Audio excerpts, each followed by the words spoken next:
Hello दोस्तों, स्वागत है आपका अपने चैनल नॉलेज स्काई पर। मैं हूं आपका दोस्त अहमद तिवारी और रात आपकी क्लास है जिसमें आपको यूपीएससी ईपीएफओ के रिलेटेड कॉम्प्रिहेंसिव कोर्स जो है प्रोवाइड किया जा रहा है नॉलेज स्काई पर। आप सभी को पता है कि नॉलेज स्काई पर हम completely free of cost classes आप सभी के लिए प्रोवाइड कर रहे हैं, वो भी डिटेल्ड वे में। और जैसा कि आप सभी जानते हैं कि हम 3 तरह से आपकी प्रिपरेशन करा रहे हैं। फर्स्ट ऑफ ऑल हम आपको detailed free of cost video lectures provide करा रहे हैं, साथ ही साथ हैंडआउट्स भी हम आपको प्रोवाइड करा रहे हैं जो कि आपको टेलीग्राम चैनल के थ्रू और हमारे व्हाट्सएप ग्रुप के थ्रू मिल रहे हैं। अलॉन्ग विद दैट हम आपको completely free of cost test series provide करा रहे हैं, वो भी 2 तरह से। एक सब्जेक्ट वाइज हम मिनी टेस्ट करा रहे हैं, साथ ही साथ हम आपको करा रहे हैं फुल सिलेबस टेस्ट भी दोस्तों, ठीक है। तो यदि आप नॉलेज स्काई पर नए हैं तो प्लीज़ हमारे चैनल को सब्सक्राइब करें, बेल आइकन बटन को क्लिक करें ताकि सारी क्लासेस आपको मिलती रहें। और मैं आप सभी बच्चों से एक रिक्वेस्ट ज़रूर करना चाहूँगा कि हमारे वीडियोस को ज़्यादा से ज़्यादा शेयर करें ताकि ज़्यादा से ज़्यादा बच्चे जो हैं वो फ्री ऑफ कॉस्ट एजुकेशन का फ़ायदा उठा सकें। जैसे कि आप सभी जानते हैं कि नॉलेज स्काई की जो टैगलाइन है वो है providing right to free education. तो हमारा एक लक्ष्य है कि हम पूरी इंडिया में सारे बच्चों तक फ्री ऑफ कॉस्ट एजुकेशन जो है प्रोवाइड करा सकें बिना किसी कॉस्ट के दोस्तों, ठीक है। सो चलिए स्टार्ट करते हैं हमारे कोर्सेज को। आज हम डिस्कस करने वाले हैं दोस्तों यूपीएससी ईपीएफओ 2020 के लिए most important MCQ on journal science. जैसा कि आप सभी जानते हैं कि जर्नल साइंस पर हमने 2 क्लासेस ऑलरेडी आप सभी के लिए लेके रखी हुई हैं जिसमें हमने आपको सेल पढ़ाया हुआ है, ठीक है। तो चूंकि हम सभी ने सेल को पढ़ लिया है तो अब बात आती है भाई सेल को हम पढ़ चुके हैं तो सेल के ऊपर इंपॉर्टेंट एमसीक्यू। जी हाँ दोस्तों, सेल के ऊपर जितने भी एमसीक्यू बन सकते हैं वो हमने कर लिए हैं, करने वाले हैं इस क्लास में हम आज, ठीक है। डिटेल में हमने सेल को ऑलरेडी पढ़ लिया हुआ है। अब मैं आपको बता दूं कि देखिए कंटेंट इंग्लिश में ज़रूर है लेकिन मैं उसको हिंदी में भी बता रहा हूं ताकि हिंदी मीडियम वाले बच्चों की भी प्रिपरेशन हो। प्लस ये जो पीडीएफ है, ये जो क्लासेस हैं सेम टू सेम आपको हिंदी में भी मिलने वाली हैं, तो हिंदी वाले पैनिक ना हो बट पढ़ते रहें, ठीक है। इंग्लिश में पढ़ना सभी हिंदी मीडियम वाले बच्चों के लिए इसलिए भी ज़रूरी है ताकि आपकी वोकैबुलरी बढ़ेगी, आपको एग्जाम में हेल्प मिलेगी बेटा। इसीलिए बहुत ज़्यादा ज़रूरी है आपको कि आप इंग्लिश में भी पढ़ें। चलिए, so here we are with the very first question. हर एक क्वेश्चन में आपको सिर्फ और सिर्फ 20 सेकंड का जो है वो टाइम दिया जाएगा। 20 सेकंड के बाद आपको इसका आंसर देना है। एक और चीज़ मैं आपको बता दूं कि जब आप इस पूरे टेस्ट को लगा लेंगे तो आपका जो सेल टॉपिक है वो क्रिस्टल क्लियर हो जाएगा। क्या हो जाएगा? सेल टॉपिक बिल्कुल क्रिस्टल क्लियर हो जाएगा। तो चलिए स्टार्ट करते हैं। हमारा पहला क्वेश्चन है the term cell was given by. तो द टर्म जो सेल है वो किसके द्वारा दी गई थी? रॉबर्ट हुक के द्वारा, टॉटम के द्वारा, सर्जन के द्वारा, डी बैरी के द्वारा। कुछ ज़्यादा टाइम नहीं लगना चाहिए था, 10 सेकंड है। जो कमेंट सेक्शन है वो फट जाना चाहिए, ठीक है। और क्वेश्चन को देख के नहीं सर इजी क्वेश्चन है, ध्यान रखिए आगे आने वाले क्वेश्चन है काफ़ी मज़ा आने वाला है। ईजी, मीडियम, टफ और टफेस्ट हर तरह का क्वेश्चन जो है वो इस टेस्ट में आपको मिलेगा और जो सेल टॉपिक है वो बिल्कुल डीप तरीके से आपका क्लियर हो जाएगा। चलिए, it was sufficient time to answer the question. बिना टाइम को वेस्ट किए हम देख लेते हैं इसका सही आंसर। इसका जो सही आंसर है that is option number 1 Robert Hooke. देखिए आंसर आपको इस वाले सेक्शन में मिलेगा, सभी बच्चे ध्यान रखें। रॉबर्ट हुक जो है वो इसका सही आंसर है। आगे बढ़ते अगले क्वेश्चन की तरफ। अगला क्वेश्चन आपकी स्क्रीन पर ये रहा, the cell is not applied for. Cell किसके लिए अप्लाइड नहीं होती या किस चीज़ में सेल वर्ड जो है वो यूज़ नहीं कर सकते या सेल नहीं होती? एल्गी, बैक्टीरिया, वायरस या फिर फंगी। एल्गी, बैक्टीरिया, वायरस या फिर फंगी। सिर्फ 10 सेकंड दूंगा मैं इस क्वेश्चन के आंसर को फाइंड करने के लिए क्योंकि ये क्वेश्चन मैं पूछ चुका हूँ आप सभी प्यारे बच्चों से ऑलरेडी, ठीक है। पहले 3 क्वेश्चन हम पूछ चुके हैं, उसके बाद मज़ा आने वाला है। चलिए, I guess it was sufficient time to answer the question. तो सही आंसर इसका that is option number 3 that is virus. अगला क्वेश्चन ये रहा, the membrane around the vacuole is known as tonoplast, elaioplast, cytoplast या फिर एमनीलोप्लास्ट। जो मेम्ब्रेन होती है वैक्यूल के अराउंड उसे क्या बोलते हैं आप? साइटोप्लास्ट, एम्लोप्लास्ट, टोनोप्लास्ट या फिर इलियोप्लास्ट, ठीक है। So I guess 10 second was sufficient to answer the question. जैसा कि मैं ऑलरेडी आप सभी प्यारे बच्चों से इस क्वेश्चन को पूछ चुका हूं तो ये बन जाना चाहिए। तो जो सही आंसर है दोस्तों वो है इसका option number 1 that is the tonoplast. Tonoplast इसका सही आंसर होगा। चलिए, अगला क्वेश्चन आपकी स्क्रीन पर ये रहा। ये क्वेश्चन जो है मैंने पिछली क्लास में जब फर्स्ट क्लास हुई थी तो आपसे क्वेश्चन पूछा था और आप सभी प्यारे बच्चों को बोला था कि इसका आंसर मुझे कमेंट सेक्शन में चाहिए, तो इसीलिए मैंने इस क्वेश्चन को भी इंक्लूड किया हुआ और इस क्वेश्चन का आंसर हम डिस्कस करेंगे। तो microfilaments are composed of protein called. जो माइक्रोफिलामेंट होते हैं वो किससे बने होते हैं? प्रोटीन से बने होते हैं। तो उन प्रोटीन का नेम क्या है जिससे माइक्रोफिलामेंट बने होते हैं? ट्यूबलिन, एक्टिन, मायोसिन या फिर चिटिन। क्या बोला जाता है उस प्रोटीन को जिससे कि माइक्रोफिलामेंट बने होते हैं आपके? ट्यूबलिन, एक्टिन, मायोसिन या फिर चिटिन। ठीक है, टेस्ट को बेटा पूरा देखें, है ना। करीब हमने 30 क्वेश्चन यहाँ पर रखे हुए और इन 30 क्वेश्चन को करने के बाद आपकी जो मुझे बोलना चाहिए कि टॉपिक है, ठीक है, वो पूरी तरह से एक डीप कंसेप्ट आपका जो है वो क्लियर हो जाएगा। चलिए, तो इसका सही आंसर है दोस्तों ऑप्शन नंबर 2। ऑप्शन नंबर 2 जो है वो है एक्टिन। जी हाँ दोस्तों, ऑप्शन नंबर 2 क्या है? एक्टिन जो है वो इसका सही आंसर है। आगे बढ़ते हम अपने अगले क्वेश्चन की तरफ। अगला क्वेश्चन आप सभी की स्क्रीन पर ये रहा। A plant cell wall is mainly composed of. जो प्लांट सेल वॉल है वो जनरली किसकी बनी होती है? प्रोटीन की, सेल्यूलोज की, लिपिड की या फिर स्टार्च की? प्लांट सेल वॉल मेनली किसकी बनी होती है? प्रोटीन की, सेल्यूलोज की, लिपिड की या फिर स्टार्च की? जो प्लांट सेल मतलब पादप कोशिका जो होती है, हिंदी में से हम पादप कोशिका बोलेंगे, तो जो पादप कोशिका होती है वो किस चीज़ की बनी होती है? प्रोटीन, सेल्यूलोज, लिपिड या फिर स्टार्च? 20 सेकेंड हैं आप सभी प्यारे बच्चों के पास इसका आंसर करने के लिए। उसके बाद हम इसका जो आंसर है वो डिस्कस करेंगे आप सभी के लिए। जल्दी से इसका आंसर देने की कोशिश करें सभी प्यारे बच्चे। Very good.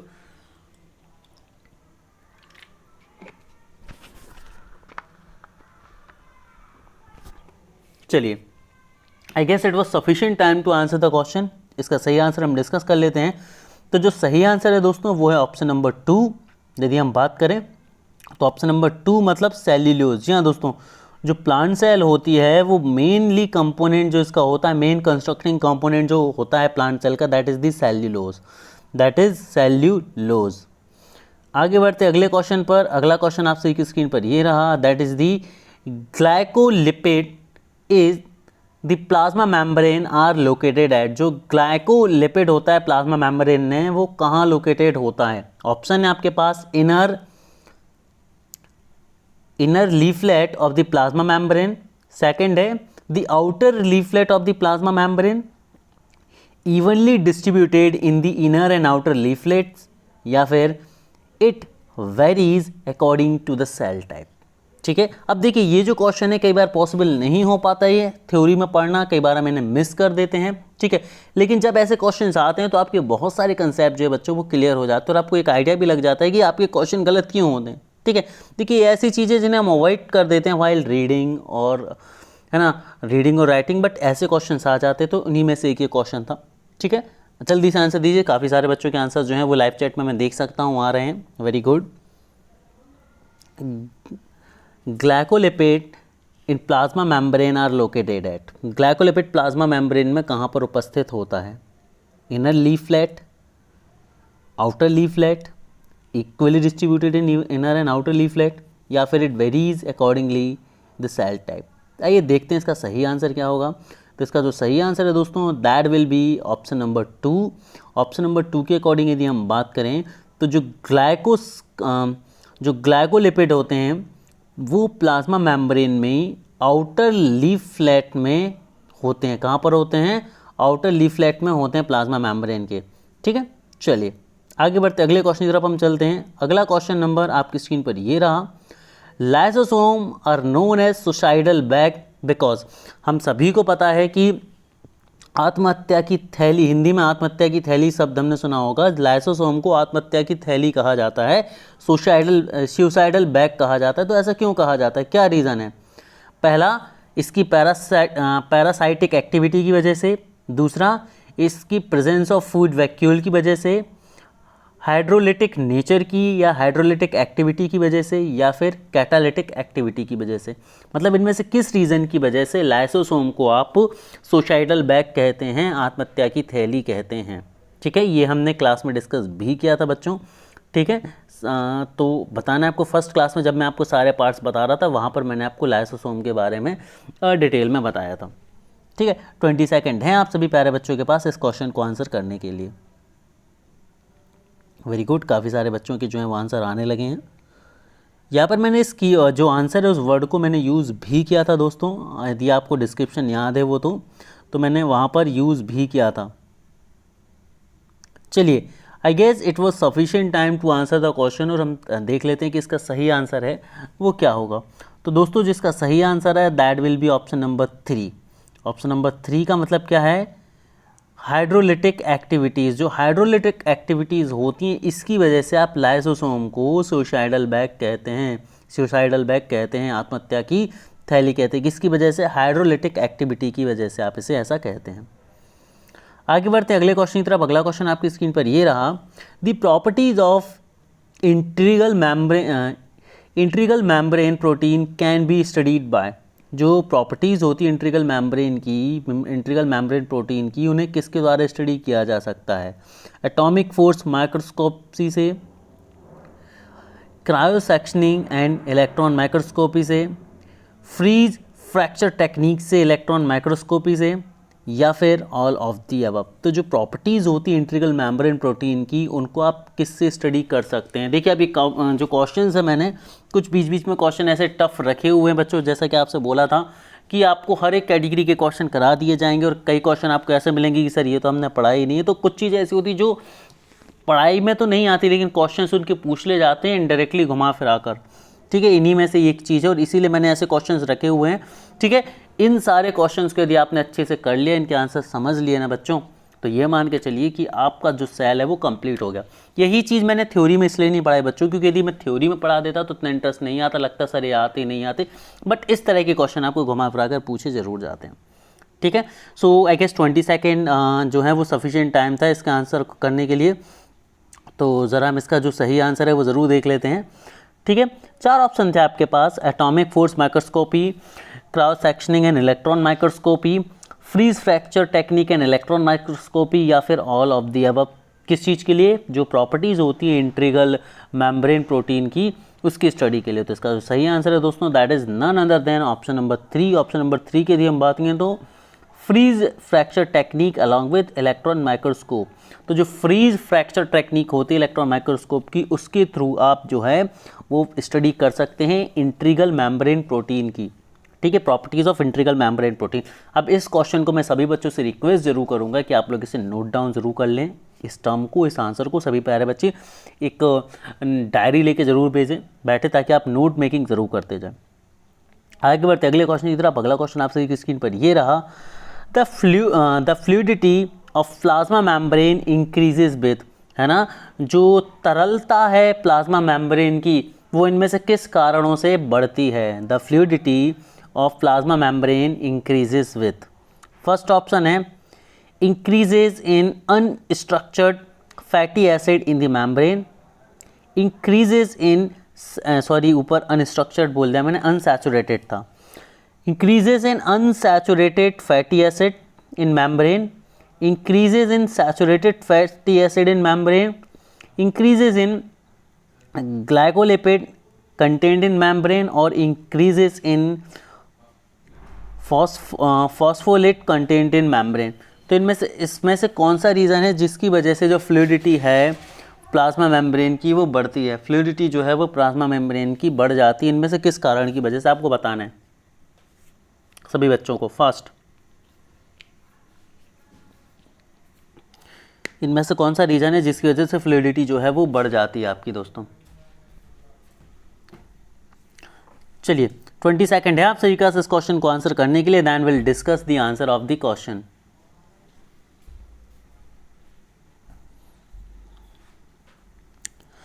तो चलिए इसका सही आंसर देख लेते हैं। I guess it was sufficient time to answer the question. तो इसका जो सही आंसर है दोस्तों वो है ऑप्शन नंबर 1, मतलब जो फ्लूइडिटी है प्लाज्मा मेम्ब्रेन की वो बढ़ जाती है अनसैचुरेटेड फैटी एसिड की प्रेजेंस से मेम्ब्रेन में। यदि मेम्ब्रेन में, प्लाज्मा मेम्ब्रेन में अनसैचुरेटेड फैटी एसिड बढ़ जाएंगे तो उसकी वजह से जो तरलता है, जो फ्लूइडिटी है प्लाज्मा मेम्ब्रेन की, वो भी बढ़ जाएगी। तो याद रखना है फैटी एसिड जो हैं वो रिस्पॉन्सिबल हैं फ्लूइडिटी को बढ़ाने के लिए, प्लाज्मा मेम्ब्रेन की तरलता को बढ़ाने के लिए।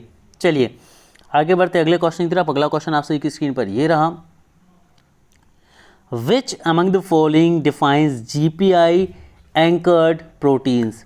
जीपीआई एंकर्ड प्रोटीन को इनमें से कौन सी चीज़ डिफाइन करती है? पहला, integral protein of plasma membrane. Second option है peripheral proteins of plasma membrane. तीसरा है proteins that bind to ion related channels in the plasma membrane. या फिर चौथा ऑप्शन है proteins which randomly bind to lipids of the plasma membrane. 4 option हैं आप सभी का, 20 सेकेंड है आप सभी प्यारे बच्चों के पास आंसर करने के लिए। ठीक है, याद रखना है कि जीपीआई एंकर्ड जो प्रोटीन होता है उसको क्या डिफाइन करता है दिए हुए ऑप्शंस में से, कि कैसा प्रोटीन है GPI anchored protein. Integral protein है प्लाज्मा मेम्ब्रेन का, पेरिफेरल प्रोटीन है। इंट्रीगल मतलब उसी के अंदर बनने वाला, उसी का खुद का प्रोटीन है। पेरिफेरल प्रोटीन का मतलब ये होता है कि ये किसी दूसरे सोर्सेज से अवेलेबल होता है प्लाज्मा मेम्ब्रेन को। या तीसरी चीज़ है कि ये बाइंड है और आयन गेटेड एक चैनल के थ्रू प्लाज्मा मेम्ब्रेन में आता है। या फिर ये रैंडमली बाइंड टू लिपिड होता है प्लाज्मा मेम्ब्रेन में। तो कौन सा जो है वो सही ऑप्शन है आपके जीपीआई एंकर्ड प्रोटीन के लिए?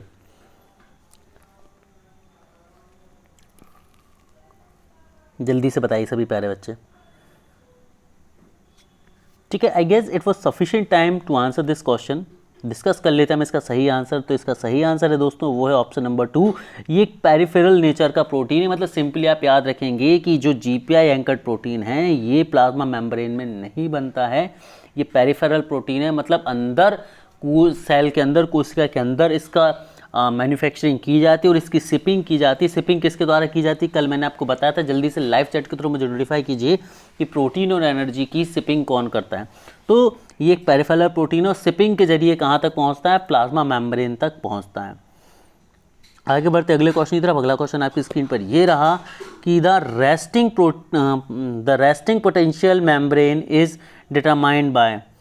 जो रेस्टिंग पोटेंशियल मेम्ब्रेन होता है उसे किससे डिटरमाइन किया जाएगा? पोटेशियम आयन ग्रेडियंट से, सोडियम आयन ग्रेडियंट से, बाइकार्बोनेट आयन ग्रेडियंट से, या फिर none of the above. Resting potential membrane is determined by. ठीक है, ये कुछ क्वेश्चन देखिए जो थ्योरी मैंने पढ़ा दिए वो पढ़ा दिए। अब थ्योरी के अलावा जो भी जितनी चीज़ें रह गई थी बच्चों वो मैंने इस क्वेश्चन के जरिए लिए, है ना। कुछ बच्चे बोलेंगे कि सर ये क्वेश्चन तो ये चीज़ें आपने नहीं बताई, ये चीज़ नहीं बताई और क्वेश्चन ऐसे आ रहा है। तो वही बताने की कोशिश करो बच्चों कि जो सेल है वो थोड़ा सा वाइड टॉपिक है। यदि मैं डायरेक्ट सेल को पूरे इतने डिटेल में पढ़ाऊँगा तो आप लोग बोर होंगे, लगेगा कि सर कुछ तो भी पढ़ाते हैं। लेकिन मैं एक क्वेश्चन लेके आया हूँ कि ये क्वेश्चन एग्जाम्स में भी आ चुके हैं और वही क्वेश्चन मैं आप सभी के सामने रख भी रहा हूँ। ये जो क्वेश्चन है डिफरेंट एग्जाम्स में पूछे जा चुके हैं सेल से रिलेटेड, और इसीलिए मैं आपके सामने रख रहा हूँ ताकि जो टॉपिक हम थ्योरी में नहीं पढ़ सकते उन्हें मैं क्वेश्चन के माध्यम से आप सभी को समझा दूंगा। तो resting potential member is determined bye, किसके द्वारा जो है रेस्टिंग पोटेंशियल मेम्ब्रेन को आप डिटरमाइन कर सकते हैं? पोटेशियम आयन ग्रेडियंट के थ्रू, सोडियम आयन ग्रेडियंट के थ्रू, बाइकार्बोनेट आयन ग्रेडियंट के थ्रू, या फिर नन ऑफ द अबव। तो इसका जो सही आंसर है दोस्तों आइए हम देख लेते हैं। इसका सही आंसर है ऑप्शन नंबर 1। ऑप्शन नंबर 1 यदि हम बोलें तो पोटेशियम आयन ग्रेडियंट। तो बिल्कुल इस चीज़ को तो याद रख लीजिए कि जो रेस्टिंग पोटेंशियल मेम्ब्रेन होता है उसे आप पोटेशियम आयन ग्रेडियंट के द्वारा डिटरमाइन कर सकते हैं। पोटेशियम आयन ग्रेडियंट का मतलब ये होता है कि जो पोटेशियम आयन्स होते हैं प्रेजेंट होते हैं उसकी प्रेजेंस से आप फाइंड कर सकते हैं मैथमेटिकली। आगे हम बात करते हैं अगले क्वेश्चन की तरफ। अगला क्वेश्चन आप सभी की स्क्रीन पर ये रहा, the oxygen and carbon dioxide crosses the plasma membrane by the process of. जो ऑक्सीजन है और जो कार्बन डाइऑक्साइड है वो प्लाज्मा मेम्ब्रेन को क्रॉस कर जाती है और उसके अंदर या बाहर निकल जाती हैं। ठीक है, तो इस प्रोसेस को आप क्या बोलते हैं? मतलब किस प्रोसेस के द्वारा ये चीज़ संभव होती है? क्या संभव होती है? या सिंपल सी बात कर लेते हैं, ये आपकी सेल है ना, और ये सेल को कवर किए हुए है आपकी प्लाज्मा मेम्ब्रेन। ठीक है, अब ऑक्सीजन है और CO2 है। ठीक है, अब ऑक्सीजन और CO2 का जो आदान प्रदान है वो प्लाज्मा मेम्ब्रेन से हो रहा है। मतलब ऑक्सीजन जा रही है और CO2 बाहर निकल रही है। तो CO2 का ऑक्सीजन का जाना और CO2 का बाहर आना ये किस वजह से प्लाज्मा मेम्ब्रेन में होता है? एक्टिव डिफ्यूज़न की वजह से, फैसिलिटेटेड डिफ्यूज़न की वजह से, पैसिव डिफ्यूज़न की वजह से, या फिर रैंडम डिफ्यूज़न की वजह से। 20 सेकेंड हैं आप सभी के पास आंसर करने के लिए। क्वेश्चन को मैंने बहुत अच्छे से बता दिया है। जब तक मैं पानी पी लेता हूँ आप लोग आंसर दीजिए मुझे।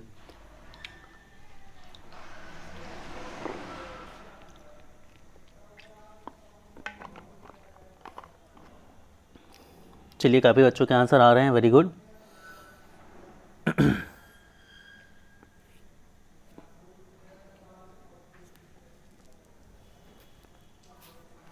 चलिए, I guess it was sufficient time to answer the question and the correct answer is none other than option number 3।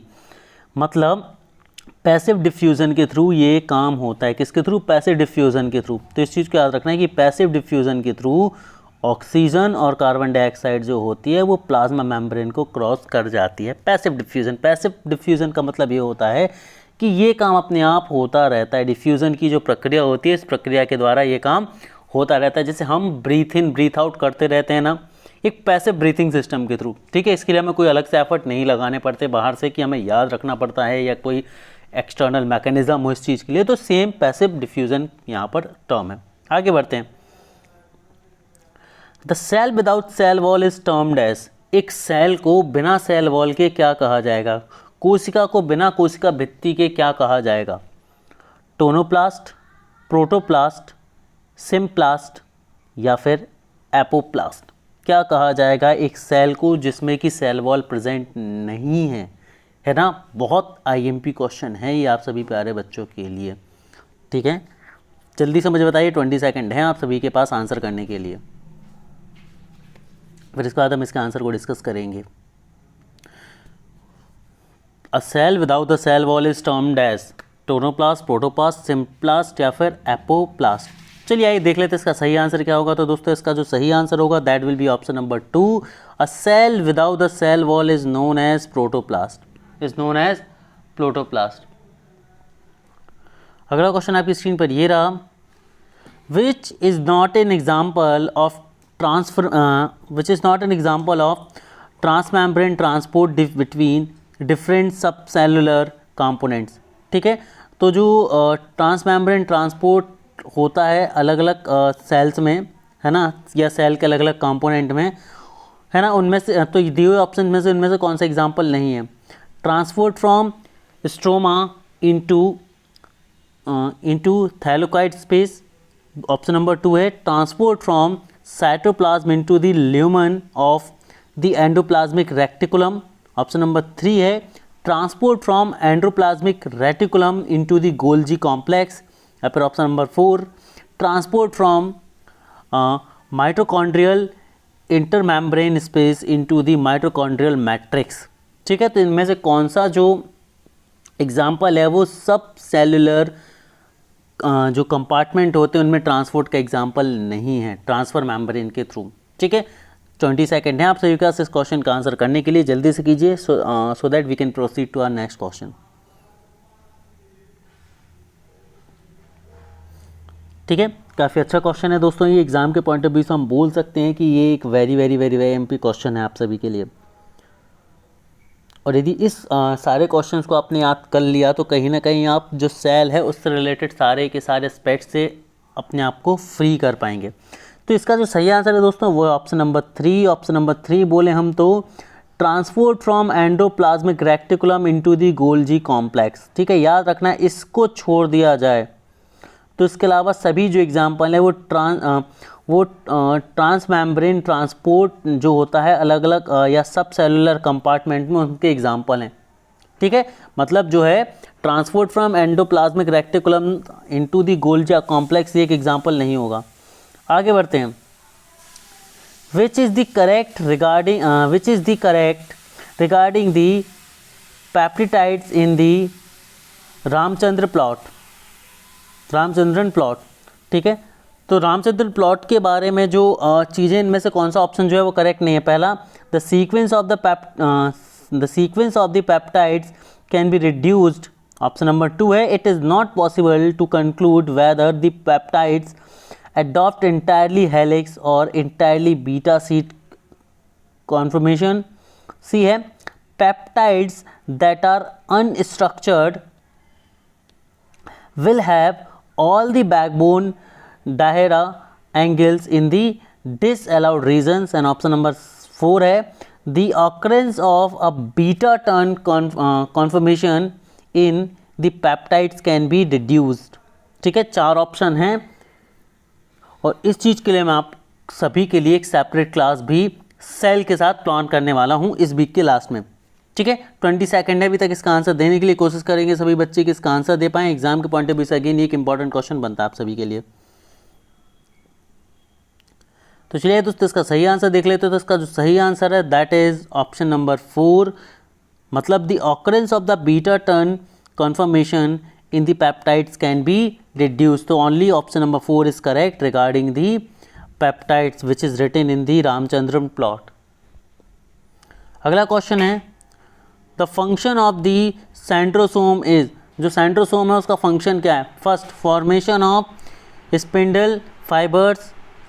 अगला ऑप्शन है जो है आपका वो है ऑस्मो रेगुलेशन।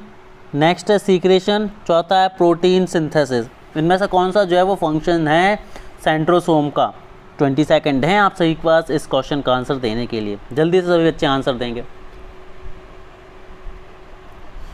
ठीक है, और इस वीडियो कोशिश करें कि आप इस पूरे टेस्ट को 1 से 2 बार लें ताकि ये जो क्वेश्चंस हैं इनकी समझ बढ़े आपके पास, इन क्वेश्चंस का आंसर आपको याद हो जाए, क्योंकि इसी तरह के क्वेश्चन जो हैं वो अब आज के सिनेरियो में आपको एग्जाम के में देखने मिल लेंगे। एकदम से प्लेन क्वेश्चन जो है वो डायरेक्ट टॉपिक से रिलेटेड नहीं मिलते दोस्तों। तो इसका जो सही आंसर है that is the option number 1, मतलब सेंट्रोसोम का जो फंक्शन है वो है formation of spindle fibres. Spindle fibres का फॉर्मेशन जो है वो सेंट्रोसोम का मेन फंक्शन है। अगला क्वेश्चन आप सभी की स्क्रीन पर ये रहा, which cell organelle is involve in apoptosis. ठीक है ना,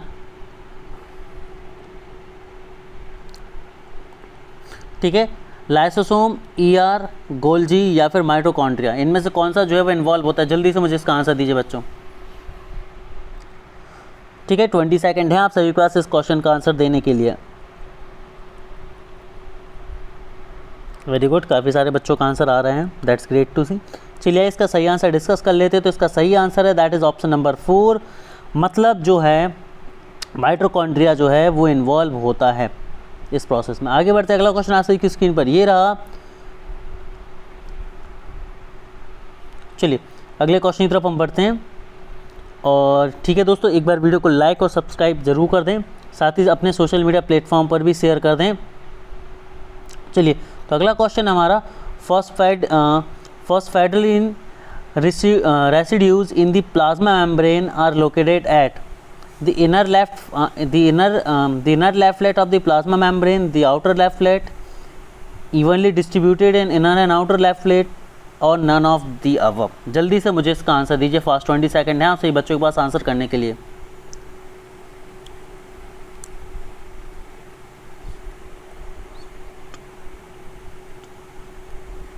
चलिए वेरी गुड, कई बच्चों के आंसर्स आ रहे हैं। तो इसका सही आंसर हम देख लेते हैं। इसका सही आंसर है ऑप्शन नंबर 1 कि ये इनर लीफलेट में जो होता है प्लाज्मा मेम्ब्रेन के अवेलेबल होता है, लोकेटेड होता है। अगला क्वेश्चन आपकी स्क्रीन पर ये रहा, distribution of intrinsic proteins in plasma membrane is. जो डिस्ट्रीब्यूशन होता है इंट्रिंसिक प्रोटीन का प्लाज्मा मेम्ब्रेन में वो कैसे होता है? रैंडम होता है, सिमेट्रिकल होता है मतलब इक्वली, या फिर असिमेट्रिकल होता है, या फिर none of the above. 10 second हैं आप सभी के पास इस क्वेश्चन का आंसर करने के लिए, उसके बाद हम डिस्कस करेंगे इसके आंसर को। वेरी गुड, काफ़ी बच्चे आंसर्स कर रहे हैं, दैट्स ग्रेट टू सी।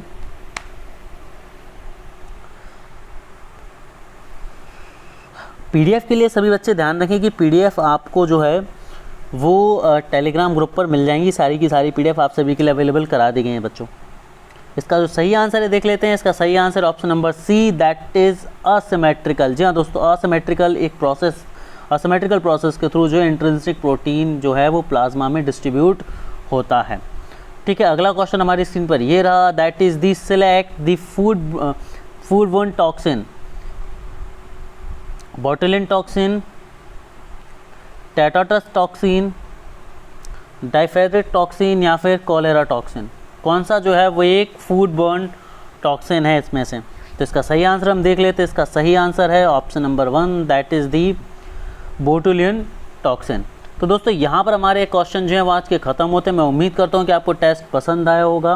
ठीक है, इन क्वेश्चंस को आप 1 से 2 बार ज़रूर अटेम्प्ट करने की कोशिश करें ताकि इनके आंसर जो है वो आपको रट जाए और इस तरह के क्वेश्चंस की समझ आप में बढ़े। Thank you guys, thank you very much.